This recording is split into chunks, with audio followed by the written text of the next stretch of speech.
In this video, I'm going to demonstrate for you the pitch drift tool relative to these two harmony vocal takes I have here in my session.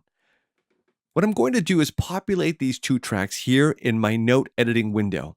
To do that, simply select the orange icon in each track. There's harmony 1, hold my command key down, and there's harmony 2. Let's take a listen.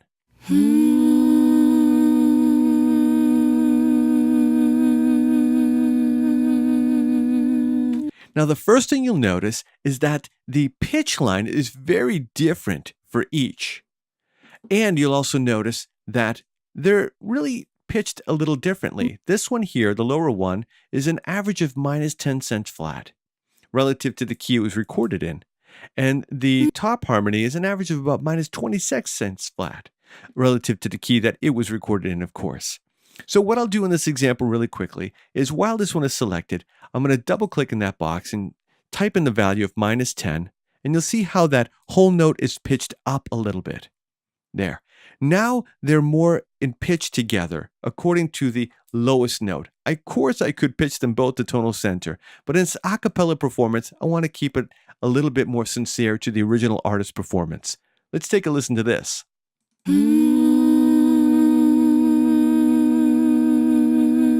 Okay, now let's concentrate on the pitch drifting of these. Pitch drifting is the equivalent of staying on tonal center. And when you begin to waver sharp or flat of that, you'll get that pitchiness sounding. Well, Melodyne gives us a nice visual to help represent what we're sonically hearing. Here the note comes in, and this top one is a little bit of bumpiness, and then it pulls flat down here at the end. Here in the lower harmony, it's a little bit pull sharp in the beginning. There's some rough edges, and then it pulls a little bit sharp at the end. Now you can find the pitch drift tool here under the pitch tool. You've got pitch tool, pitch modulation, and then the third one is the pitch drift tool. Simply select that one. Now if I select the top harmony, you can double click with Melodyne. It'll equalize the pitch drifting a lot according to its possible best idea of what that is. If you don't like that, then you can undo it, select it, and drag up and down and bend the pitch drifting and stop when it sounds right to you. And of course, you can do that to both of these. In the bottom one, I'll double click and you'll see how it do change it quite differently.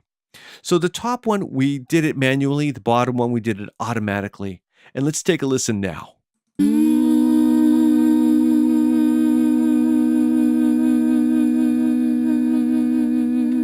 Still sounds organic, still sounds real. Let me undo those two changes, and I'll show you a handy little tip that I often use sometimes. I'm going to take my note separation tool, and I'm going to cut this note into 3 different lengths. Why am I doing that? Simple. Because you can manipulate the pitch drifting of any region of that one note without having to worry about crossfades or anything at all. I'll select these 3 notes, and in this case, I'll double click them both, and they'll bring them up to tonal center. In this case, D sharp. Here you'll see 0 cents, 0 cents, and 0 cents. But the pitch drifting hasn't been changed at all. Now I can select the first one,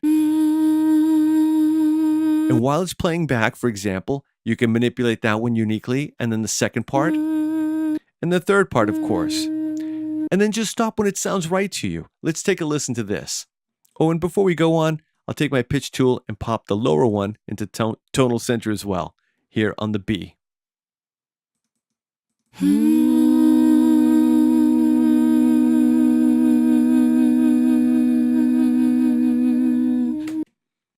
And there you have it, how to access the pitch drift tool, what it really does, and how you can begin to acclimate that into some of your workflow.